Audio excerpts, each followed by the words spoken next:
Hey everybody, welcome to our new podcast, a new concept of a podcast. My name is David.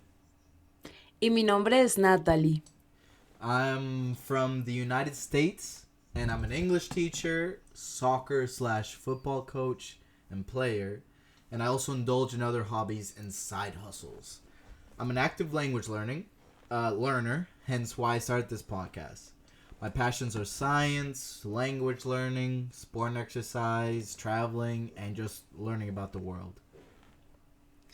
Por mi lado, soy psicóloga y tutora de español. He acompañado por aproximadamente 4 años a más de 200 estudiantes de todo el mundo a practicar su español, brindando más de 2000 lecciones. Soy apasionada por la salud, los temas sociales, la espiritualidad y me encantan los retos deportivos. Practico triatlón y CrossFit. So, what is this podcast going to be about? The concept of this specific podcast is to have a bilingual dynamic. Why?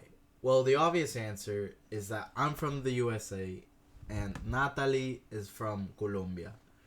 We're both tutors of our respective languages on platforms like italki and Preply.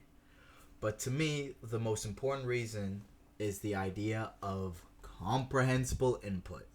What is comprehensible input? I'll make a video solely dedicated to this topic because for me personally, it's been and is most potent tool/strategy that there is in language learning. Created by famous linguistic researcher and professor Stephen Krasher, comprehensible input is the idea that a language is learned by receiving an input of said language at a level that is just above ours. So understanding about 80%, 90%, and deciphering the other 10 to 20% through context of the conversation or visual clues.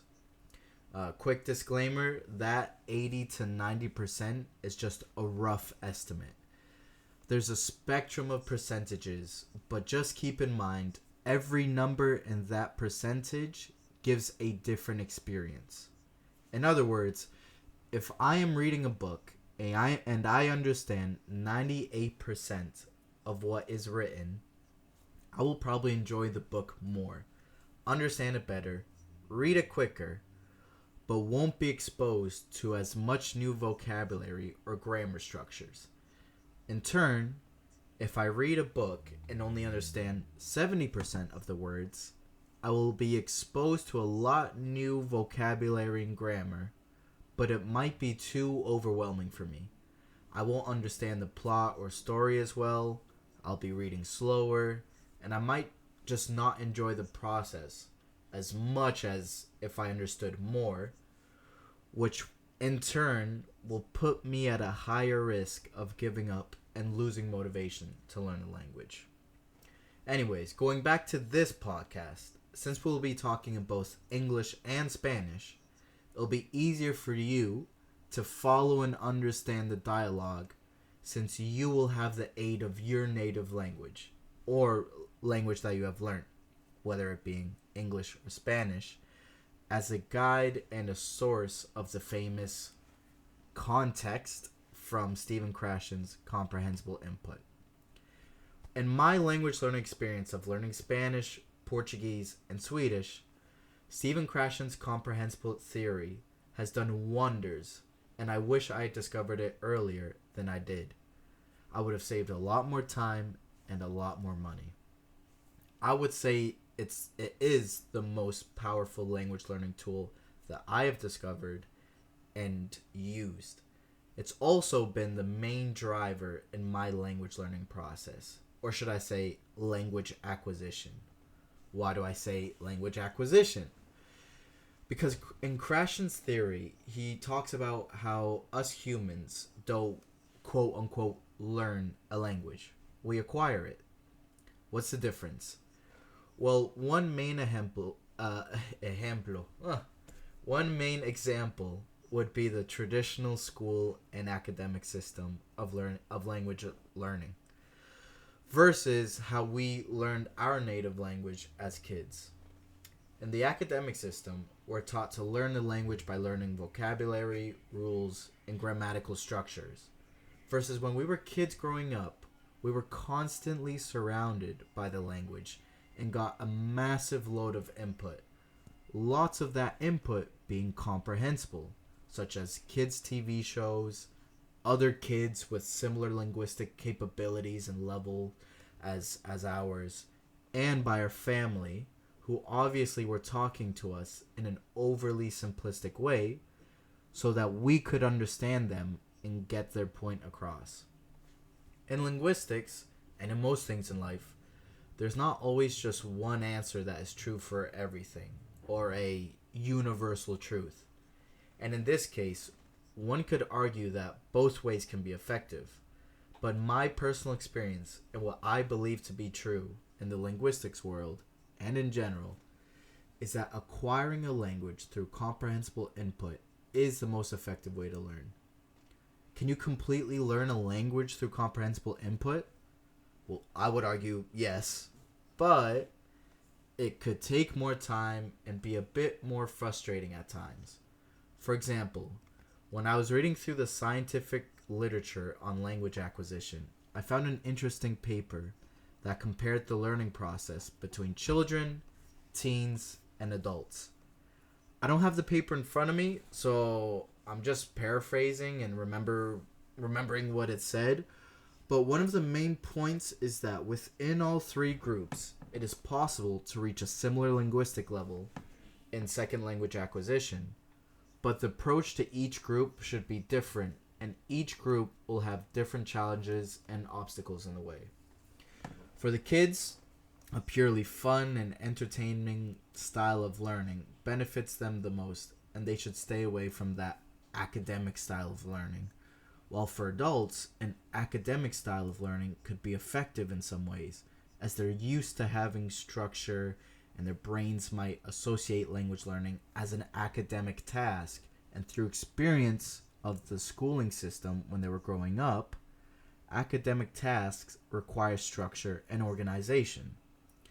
Does that mean that adults should say no to comprehensible input and purely rely on an academic, organized structure to learn a language? Well, definitely not. To me, what this means is that the way the adult acquires a language through comprehensible input should be adjusted to a more organized comprehensible input, and that adults can maybe use the academic way of learning, examples flashcards and learning grammar, as a tool, but not as a mean of itself to learn the language. So maybe instead of 100% of the language learning process being pure comprehensible input, it can be 90 to 95% through comprehensible input, and the other 5 to 10% being through more traditional academic ways. Especially in the beginning of a completely new language when you can't understand anything and you might need a base of general knowledge of the language and how it works. Learning a bit about the structures and conjugations of the words might help, but like I said, it should just be a supplement and a tool in the language learning process. Hey Natalie, ven acá. What do you think about that? And what do you think about Krashen's theory of comprehensible input? Do you have any experience in your language learning journey with this theory? Mira que me parece una teoría bastante interesante y me gustaría sumar un componente importante, y es que esta teoría precisamente menciona la relevancia de la ansiedad en el aprendizaje de un idioma, como también uno de los factores que yo he encontrado en mis estudiantes. ¿Cómo manejas la ansiedad en el proceso de aprender un idioma? Puede convertirlo en algo divertido o en un infierno de frustración. En mi experiencia, David, mi primer acercamiento con el inglés creo que ha sido el de muchas personas hispanohablantes y me imagino angloparlantes con el español. Y es en una institución académica como es el colegio o la universidad, donde nos enseñan a partir de un método tradicional y nos califican también a partir de métodos tradicionales como son los exámenes. Em, y bueno, A mí personalmente esto me generó muchos sentimientos de frustración porque no disfruto aprender un idioma sentada en un aula de clases rellenando espacios en una guía de un cuaderno o un libro de aprendizaje de idiomas. Lo que en mi colegio era común, que era un colegio bilingüe, se hacían también, digamos, muchos exámenes para medir tu nivel. Yo personalmente tuve muchos procesos difíciles y aprobé este examen. En ese momento creo que era un B2, pero realmente mi inglés no estaba en ese nivel y actualmente tampoco lo está. Me enseñaron que el inglés era una obligación para poder trascender mi trabajo o para ser, digamos, mejor en lo que sea que hiciera. Pero con el tiempo, cuando empecé a enseñar, me di cuenta que el inglés era una herramienta para expandir mis ideas, en general los idiomas, ¿no? Expandir la vida en general, conocer gente de otras culturas. Y ahí fue cuando empecé a hacer nuevas amistades de distintas nacionalidades, también pues gracias a uno de los trabajos que tengo, que lo mencionamos, que es el de enseñar. Y ahí fue donde realmente sentí la necesidad, pero desde un interés genuino de aprender el idioma. Y conocí sobre este método. De hecho, lo conocí por uno de mis alumnos. Em, yo recuerdo mucho que cuando un amigo viajó acá a Bogotá y pasé algunos días con él es de Estados Unidos, él hablaba un español bastante básico y esto de alguna manera, pues yo al tener un inglés también básico, nos forzó a usar esta metodología, ¿no? La que estamos también usando en este podcast, donde él hablaba en inglés y yo hablaba en español, pero teníamos tal vez como esta posibilidad de entendernos más. Y acá sucedió algo muy loco y es que cuando él regresó a Estados Unidos y yo ya no pasaba tanto tiempo con él, mentalmente me hablaba en inglés y para mí esto fue realmente una locura, me voló la cabeza. Ahí fue donde me di cuenta que aprendía mientras escuchaba a otras personas y no necesariamente sentada rellenando frases de gramática. Otro factor importante que me gustaría mencionar sobre este método es precisamente esta flexibilidad. Em, claro, o sea, no, en este podcast no pretendemos tal vez compartir la idea de que la gramática no es importante, pero de alguna manera sí consideramos que este método es más divertido y a nosotros personalmente nos ha funcionado más.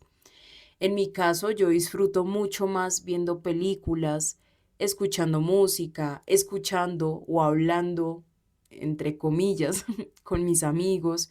Incluso cuando suelo correr o entrenar, suelo poner conversaciones en inglés y me resulta bastante entretenido porque, tú lo has dicho, no logro entender el 100% de la conversación, pero de alguna manera mi cabeza hace asociaciones y hace un paneo general que le permite entender la idea general.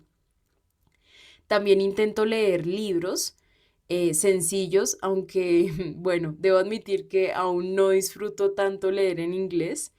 Pero bueno, el caso es que siento que este método me permite ser mucho más constante que el tradicional, donde realmente procrastinaba muchísimo y cuando me iba a sentar a estudiar terminaba haciendo mil otras cosas distintas, menos estudiar inglés.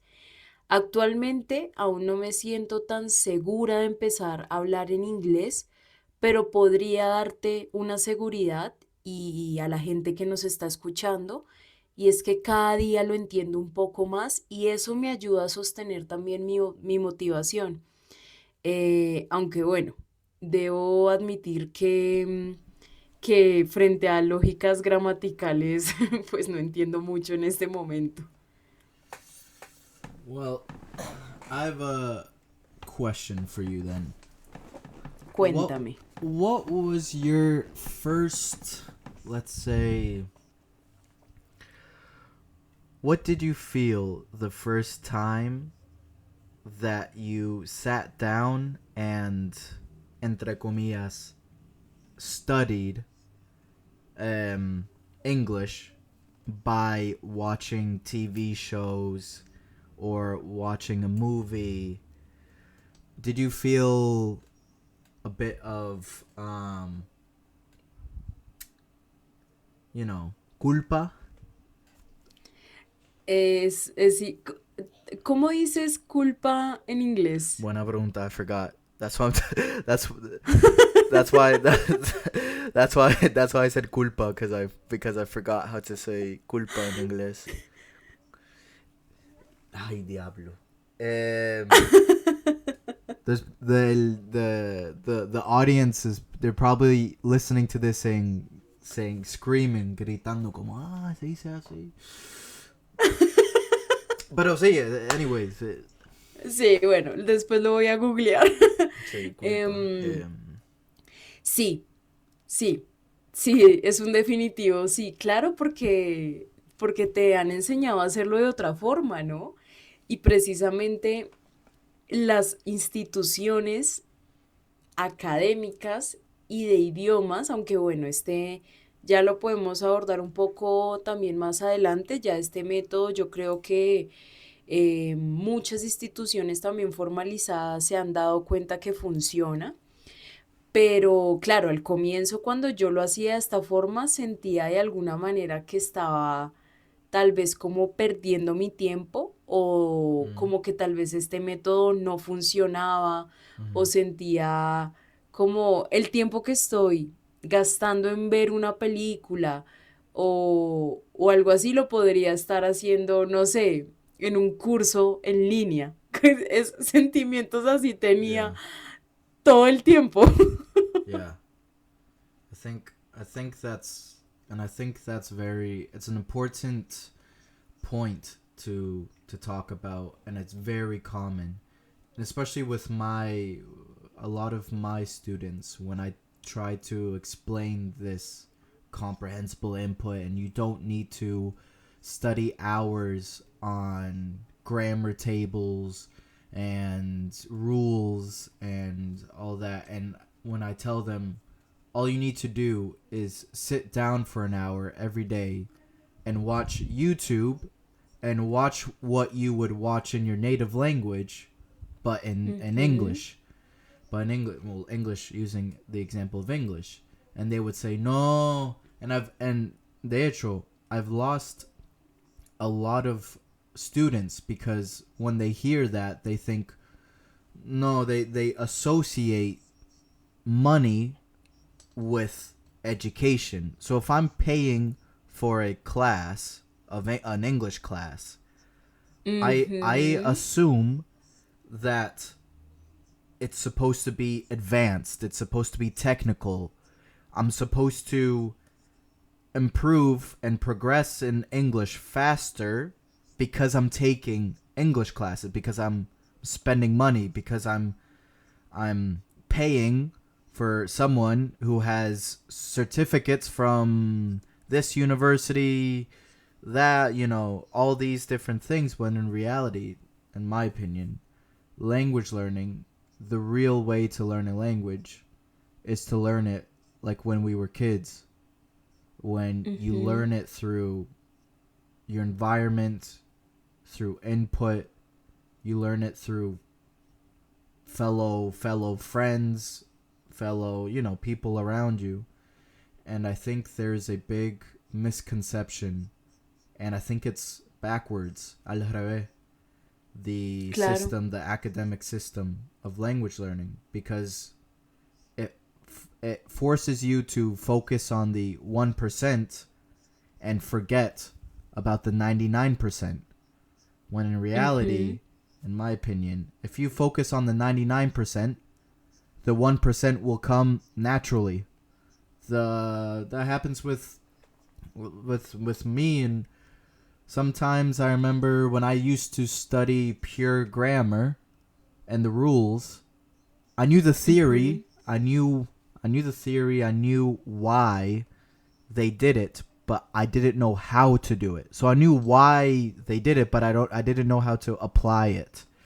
And I remember when I started focusing on the input, just listening to language all the time, I started Sí, noticing, coño, como that's the subjunctive, que sé yo, preterite, subjunctive, que sé yo, but I sí. I learned it through the application. I learned it. Oh, in that situation, in this context, he said this. So that means that whenever I want to say this, I have to use it in this context. And no, that was my opinion of. Sí, bueno, de lo que acabas de decir, por ejemplo, la gente se asombraría mucho, pero mi nivel de inglés realmente es muy básico. Pero, por ejemplo, de todo lo que acabas de mencionar, yo podría decir que entendí en general no sé, un 80-90% tal vez. Y yo creo que esta es una de las magias que tiene este método. En tu caso, tú has perdido, pues lo mencionaste, ¿no? Has tenido tal vez alumnos escépticos. em, ¿Cómo dices escépticos en inglés? Skeptics Ok, or difícil. skeptical. Ok. Bueno, has tenido alumnos escépticos, en cambio, mira que a mí me ha sucedido todo lo contrario. De hecho, lo que mencioné en algún momento, este método, yo lo conocí por uno de mis alumnos. En un momento me llegó una solicitud de una clase y la petición era muy específica. Era como, quiero pedirte que en la clase tú hables en español y yo voy a hablar en inglés. Y él me preguntó, ¿te animas? Porque veo que tienes un nivel básico en tu perfil. Y yo dije, pues intentémoslo, o sea, ¿qué puede ser lo peor que puede pasar? Mm-hmm. Y, y fue muy interesante porque hablamos durante una hora y claro, para mí fue muy desgastante en el sentido de que pues yo no entendía en ese momento que yo también estaba practicando inglés. Entonces cuando yo terminé esa clase Mm. terminé súper cansada Claro. y con él tuvimos un año dándole a la misma metodología, teniendo conversaciones básicas, un poco a veces más complejas. Y un día, de la nada, cuando yo lo saludo, le digo, hola, ¿cómo estás? Él me responde en español. Yo nunca le había escuchado una palabra en español y yo, uy, ¿qué pasó acá? Y él me dijo, no, es que ya creo que he hecho el tiempo suficiente de comprensión input Uh-huh. y estoy listo para hablar. Y yo quedé asombrada con el nivel que tenía, o sea, o sea, un nivel muy avanzado. Entonces, ahí en ese punto fue que yo empecé a investigar pues un poco más sobre esto. Em, pero bueno, me fui del tema. O sea, no me fui del tema, pero me fui de lo No, que no, is it dijiste. that what you just said, your experience with that student is literally this podcast. That dynamic is literally me talking in English, you talking in Spanish, and I think that the best, I mean, I think it's great, but also the best case scenario is if a one of our students or one of our listeners is Ujú, learning both English and Spanish at the same ujú. or in general, and I think this podcast for them would be the best thing that's ever happened because it's like you get both English input and Spanish input, and I think and that's happened with me in my um language learning journey with Spanish and Portuguese, where a lot of the times I would be watching a Portuguese video and or listening to a podcast, and or I think it was, you know what I think it was? I think it was a Brazilian talking to a Colombian, and the Brazilian Ujú, obviously was talking Portuguese and the Colombian was talking in ujú. Spanish, and I was getting input from both languages at the same time, but in the same podcast, in the same video. And I remember thinking, "Oh, this is gold. This is oro. This is the best thing that could happen." So I think it really, and obviously, vamos a ver, como English and Spanish is the two most useful languages um, in the world, at least Ajá. internationally. Internationally, so. Quisiera hacerte una pregunta respecto a tu experiencia con este método, que creo que tienes más experiencia que yo en el sentido de que ya pues manejas ambos idiomas.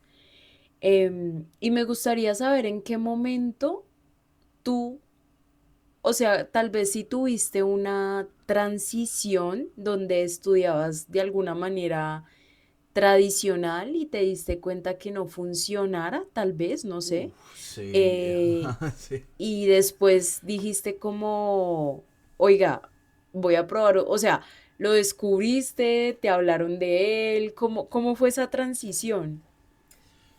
100%. It was with Spanish in the beginning. I studied. I bought courses. I remember I bought a course in Ujú, Spanish, and I remember thinking. I remember in the course one of the lectures was 30 minutes long, and it was pure grammar. And for me, it was like I watched the whole 30 minutes, and after the 30 minutes I was like, oh, during the 30 minutes during the lecture, I was understanding everything. I felt confident. I was like, oh, sabe como I can dominate this. This is easy. And then ujú. after the lecture, I completely forgot everything. I completely forgot everything I learned the next day. When in that course they do the lecture and then they do an exam of the lecture. And I remember doing the exam, and I failed the exam. I didn't remember anything about the lecture. And I remember thinking, is this how people learn a language? And I remember I started doubting the whole process. And it wasn't until I have a funny story. It wasn't until I started. You know who Nicky Jam is, no? Oh, Por supuesto. Pero espera, antes de que termines de contarme la historia, quiero saber si entendí bien. Me dijiste que pagaste por algunos cursos de español y te sucedía que pasabas como un cierto tiempo estudiando, pero al día siguiente se te olvidaban las cosas y desaprobabas los exámenes. ¿Entendí bien? pues básicamente sí, como había, por ejemplo, había una lectura del pasado. Y durante la lectura yo bien, ¿sabes? Confident y todo. Ah, sí, Ajá. el pasado, esto es fácil, qué sé yo. Y justamente siempre, como un día después, yo hacía como los exámenes de esa lectura. So, y cuando hacía los exámenes, por ejemplo, en ese ejemplo, cuando hice ese examen del pasado, I failed. Ok, Yo, ¿me ok. entiendes? Y, Sí, y yo como, lo pero viví. como así, solo ha pasado un día. Que estoy, ¿sabes? Like, what am I, de qué estoy pagando entonces? Ok, Um, ok. y it wasn't después de eso, yo, Nikki tiene un podcast. And, Listo. Ahí si quieres puedes continuar en inglés. sí. Yes. Nikki has a podcast, and I love reggaeton, and he would interview other digo, reggaetoneros, como Rao, Ujú. como Maluma, qué sé yo. And Sí. I remember because to me, like, como reggaetonero, como like athletes, como people you look up to, people you want to be a reggaetonero, or por lo menos you want to understand what they're saying because you hear the artists and the songs, but you want to know Ujú. what their personality is like. You know the artist through the song, but you want to know what they talk, how they speak, what their personality is like. And basically, I remember just saying, basically, que se joda. I'm just gonna listen to the interviews, and I'm just gonna. The podcast and the interviews. I don't understand anything that they're saying, but I'm just gonna keep watching, keep watching, keep watching. Claro, y no, y que And te mandaste a escuchar un español complejo. uy, imagínate tú. And I de repente they would say a joke, and they would say a joke and I would start laughing. I didn't understand what they said in the joke Ujú, at all, but I started ujú. laughing when they started laughing. And I remember ¿Qué es ese laughing? riéndome Ah, ok.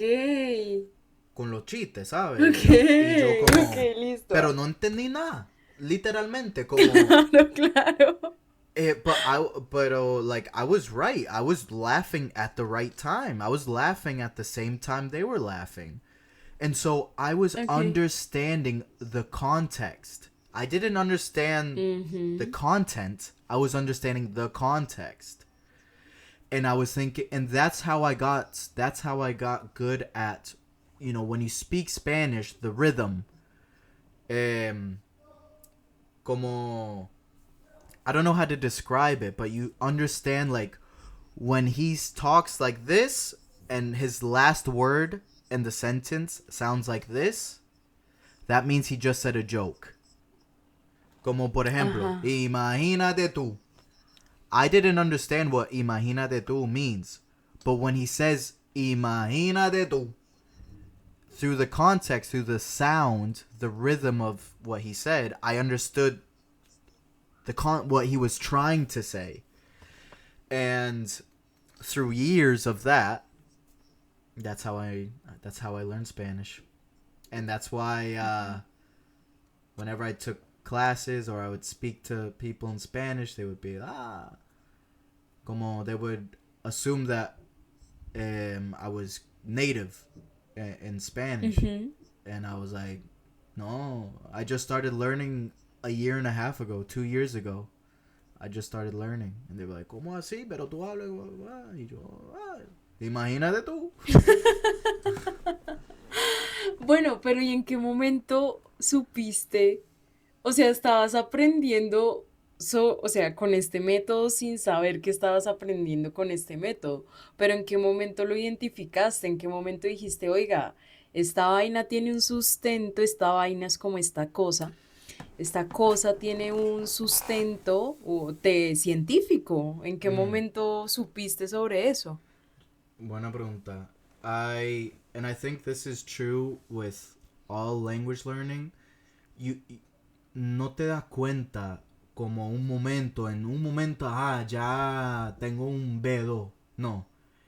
It's a slow process, and you don't even Ujú, realize what's happening. It's just happening in the background. And ujú, with and I didn't do it because of comprehensible input. I didn't do it because of Stephen Krashen and this and that and whatever. It was backwards. I just really wanted to be a reggaetonero, la verdad. I just wanted to be one. I wanted to understand. I wanted ese flow, porque ese flow, ¿me entiende? Como diablo, que flow, cabrón. And I just started being como un actor. I just started acting like a native, acting like a boricua, un reggaetonero. And I just started improving quickly, but I didn't realize how good I was.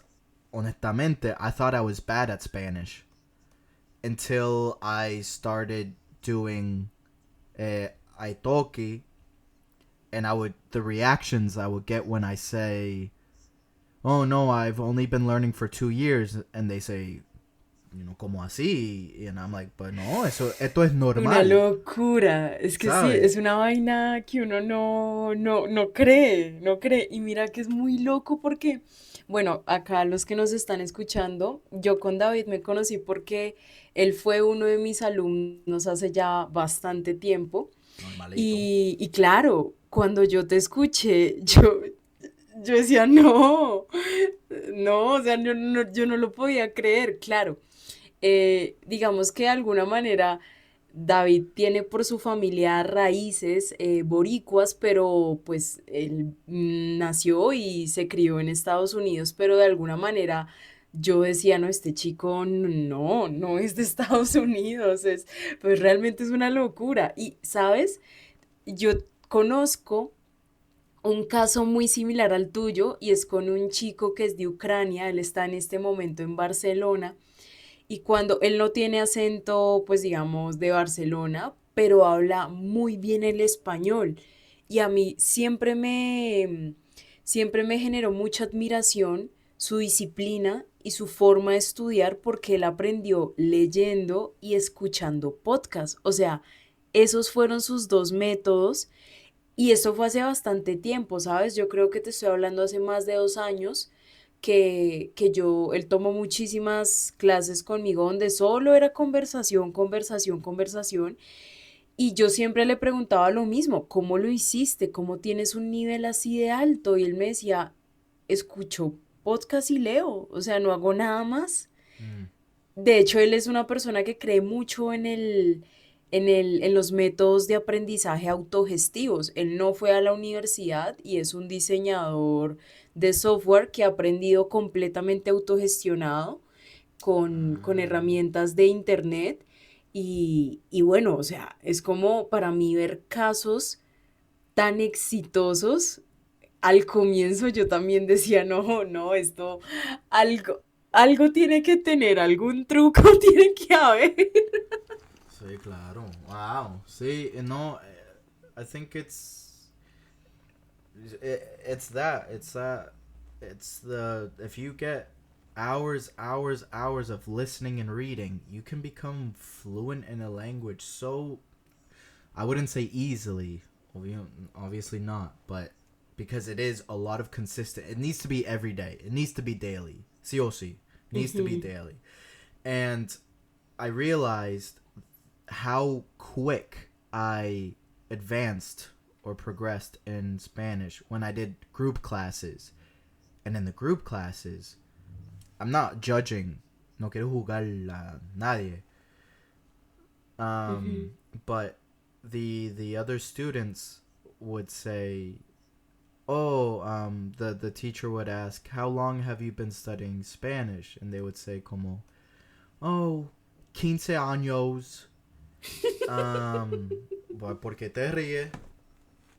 No, es Mm. porque, no, Porque no, and I would porque say cambias el acento, cambias el acento. que yo sí soy gringo. No, and I would say diablo, 15 años. And the others would say no, like 7 years. And I would say 7 years, that's a long time. And they would ask me, yo, un año y pico. Normalito. Normalito, ya tú sabes, estamos a fuego. And the teacher was like, ¿cómo así? Va, pero tú eres cubano, dominicano. Y yo, no, boricua, ya tú sabes. And and but when they ask the other students, oh, and how do you study Spanish? No, que I learned it through school. The typical, I learned it through school. I learned it and I practice.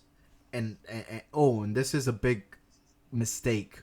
I practice Spanish or I practice English through English and Spanish classes. That's a huge Ujú, mistake because the English and Spanish classes should be um if a way of in my opinion, it's a way of socializing and connecting with a native. Pero no tiene it doesn't have anything to do with the language learning process. Um Como nosotros, ¿me entiende? claro. Um por ejemplo, yo no te uso para, ¿me entiende? I don't in our classes and me and Natalie's classes we've never talked about Spanish. We never talk about grammar. We just talk about boys, girls. So, Historias de desamor. chisme, chismecito. Sabe?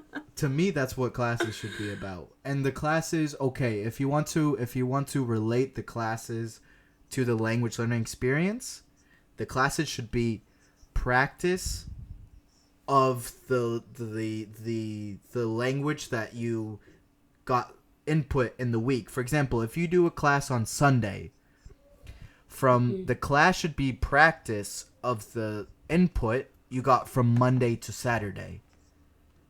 But even ujú. then, you don't have the class doesn't have to be about what you learned.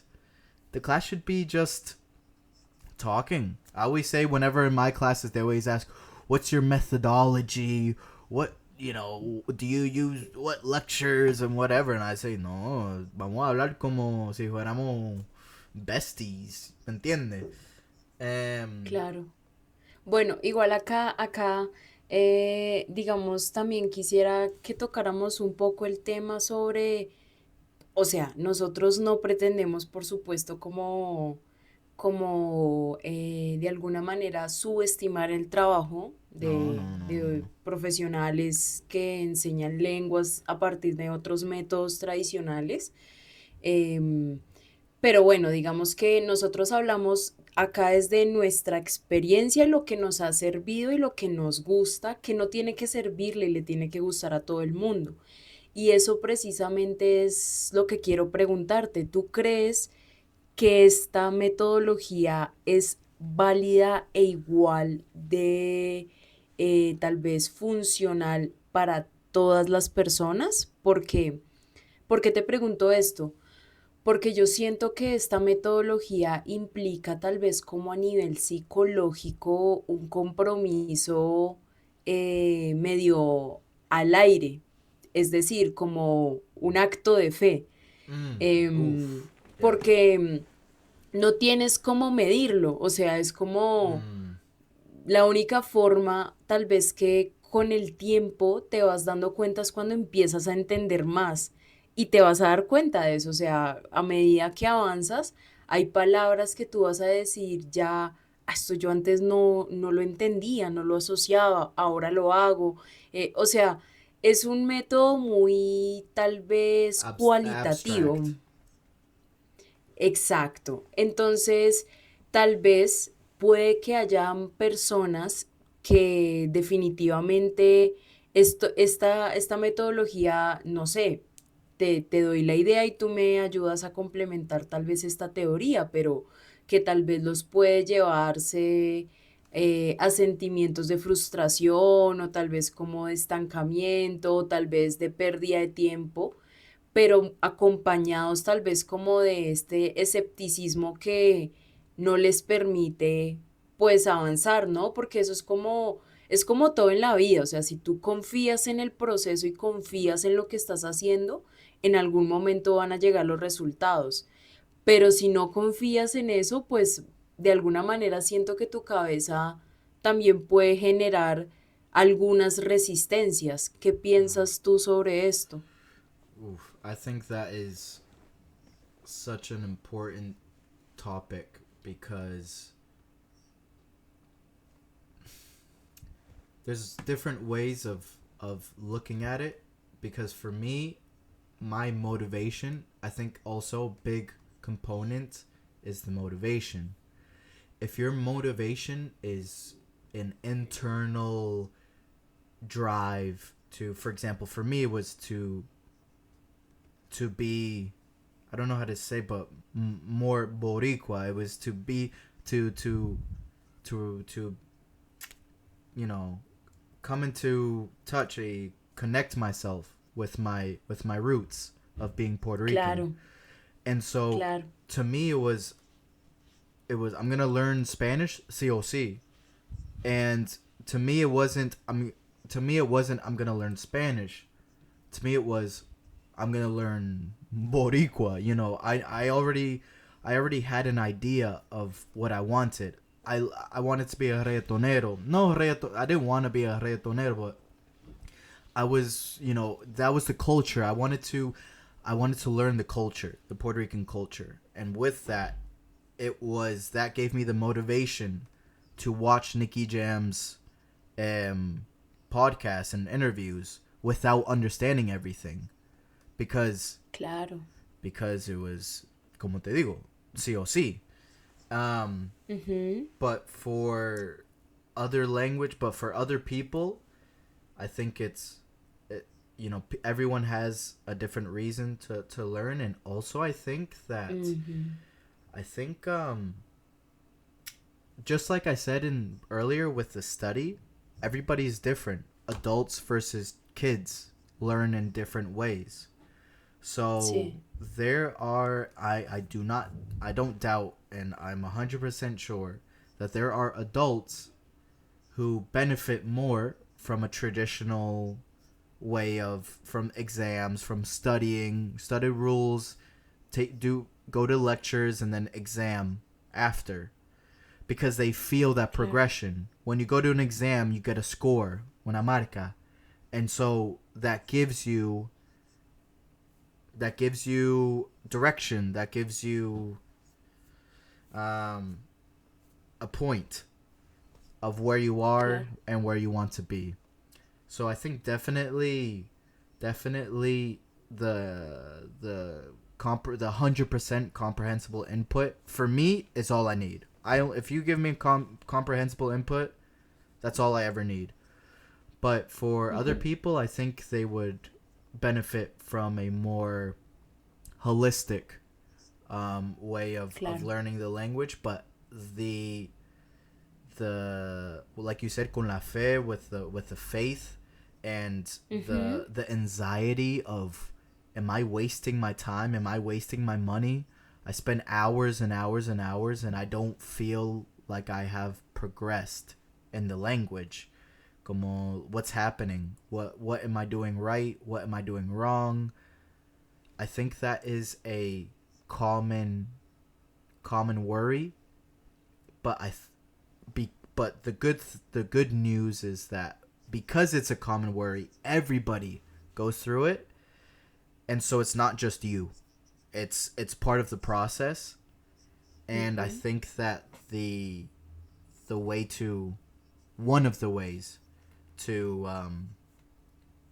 to to get over it is to realize that it's part of the process, and it's normal, and that you just need to keep going, keep going, keep going, or don't you Ujú. don't have to learn you don't have to learn the language. Nobody's obligándote, like nobody's forcing you Claro. to learn.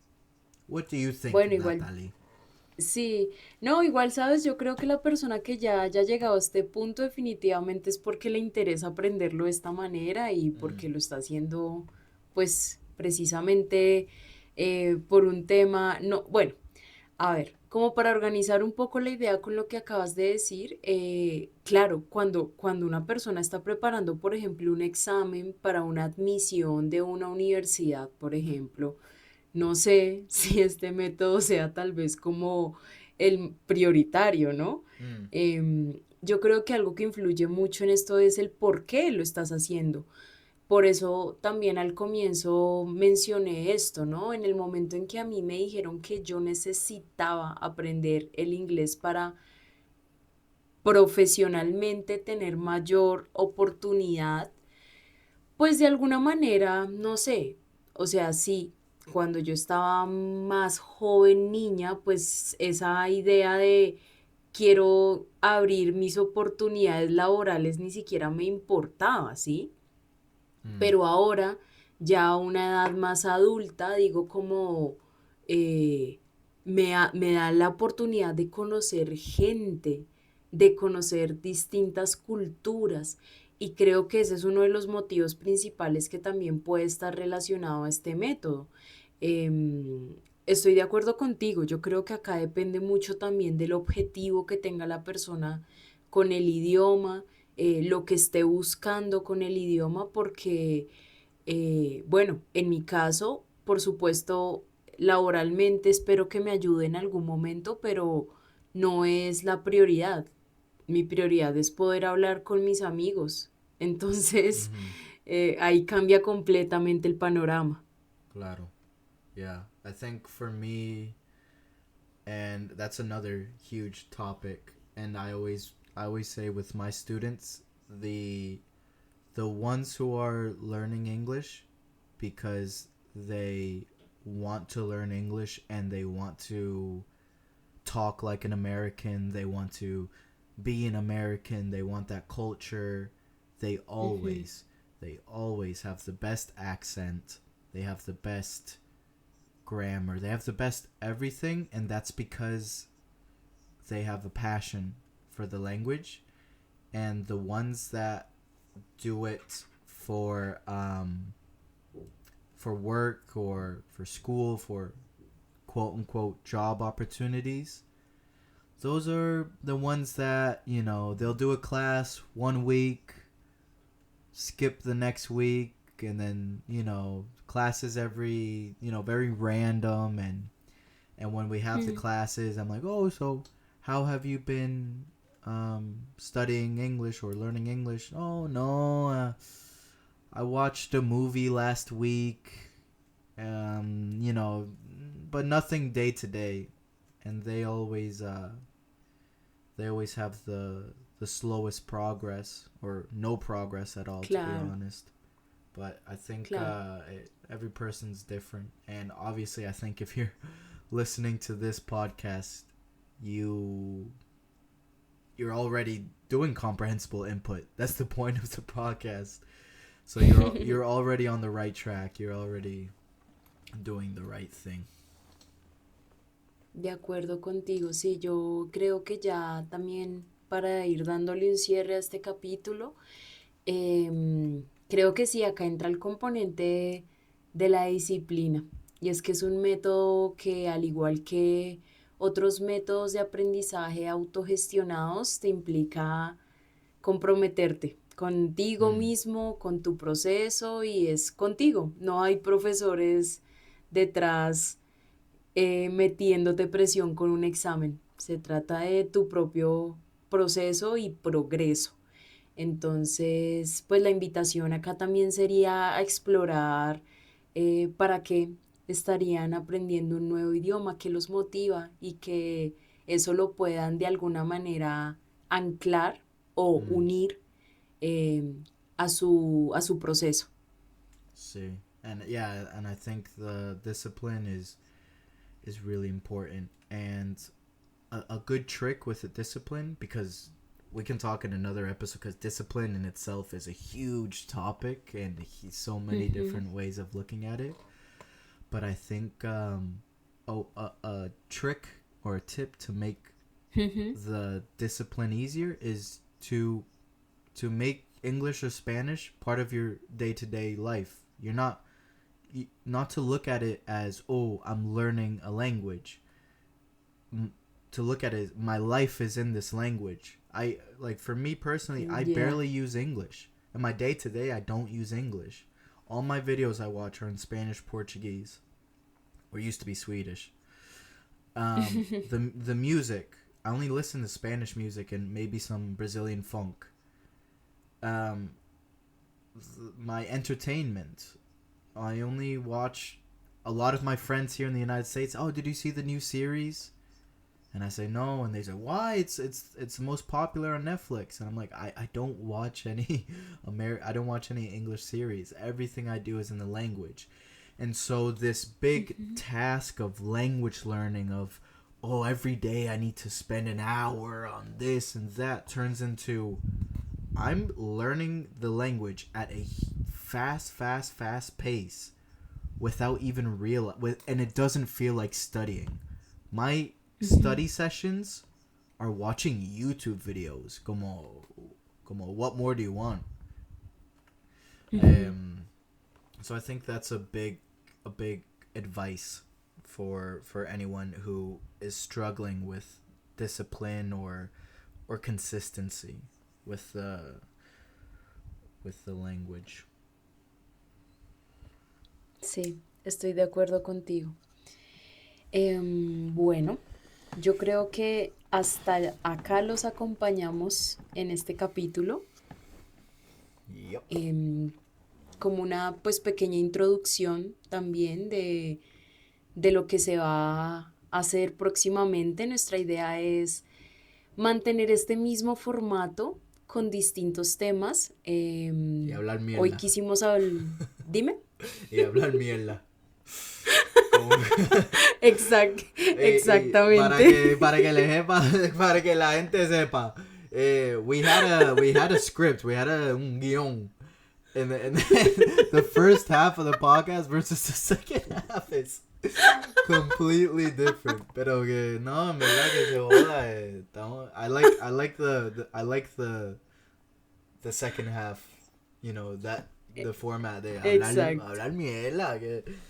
Hablar de cosas que nos gustan. Pero bueno, hoy queríamos hacerles esa pequeña introducción del Comprehensive Input. Les agradecemos mucho por escucharnos. También pues por supuesto nos interesa saber qué piensan ustedes sobre este tema, qué tipo de experiencias han tenido aprendiendo un nuevo idioma y si han encontrado metodologías que les funcionen, tal vez unas más que otras. Así que bueno, quedamos atentos a sus comentarios y nos vemos en un nuevo capítulo. Sorry. Thank you. By the way, every comment, we're going to be looking at every comment, so please don't be shy to interact with us. And so yeah, and also in the comments, please leave suggestions about future, if you want us to talk more about comprehensible input, any future topics, we are more than happy to talk about it. And also, if you have any opinions on what we talked about, we can do another section of having almost a dialogue with you guys in the comments and responding to your guys' comments. So that's it. Thank you for watching, and adios. Chau, chau.